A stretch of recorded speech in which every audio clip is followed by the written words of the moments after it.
بسم اللہ الرحمن الرحیم۔ ناظرین، جیسا کہ آپ جانتے ہیں کہ اس وقت ملک میں ایک شدید آئینی اور سیاسی بحران پایا جاتا ہے، اور اس حوالے سے سپریم کورٹ آف پاکستان میں آج ایک اہم سماعت ہوئی ہے، اور ابھی تھوڑی دیر پہلے جس کا اختتام ہوا ہے، اور جس میں اس بات کا بڑا واضح اندیا دیا گیا ہے کہ اگر سیاستدان یا سیاسی جماعتیں آپس میں مذاکرات کے ذریعے سے الیکشنز کے انعقاد کے جو تاریخ کو طے نہیں کریں گی، تو پھر قانون جو ہے وہ اپنا راستہ خود بنائے گا۔ تو اب ناظرین کرام، یوں محسوس ہوتا ہے جیسے معاملات جو ہیں وہ جو محاذ آرائی شروع ہوئی تھی، اس طرف جو ایک سپریم کورٹ نے ایک تجویز دی تھی اور ایک کوشش کی تھی کہ مذاکرات کے ذریعے سے یہ مسئلہ حل کیا جائے،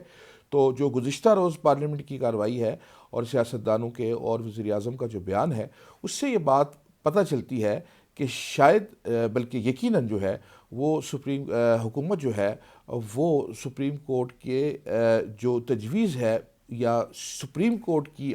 جو نگرانی میں کسی بھی قسم کے سیاسی مذاکرات کے لیے آمادہ نظر نہیں آتی۔ تو ایسی صورتحال میں تو آج چیف جسٹس آف پاکستان نے یہ بات بڑی واضح طور پہ بتا دی ہے کہ اگر سیاسی جماعتیں جو ہیں وہ اپنا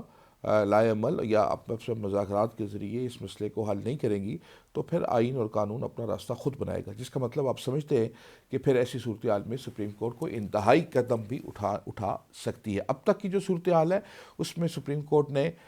واضح طور پر ریسٹرینٹ شو کیا ہے اور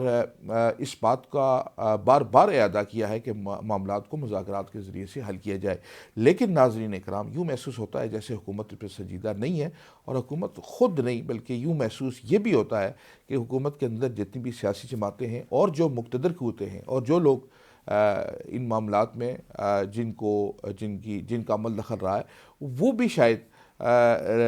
حکومت کے اس موقف کی تائید میں ان کے ساتھ دکھائی دے رہے ہیں کہ فوری طور پر یا جو تاریخ سپریم کورٹ نے دی ہے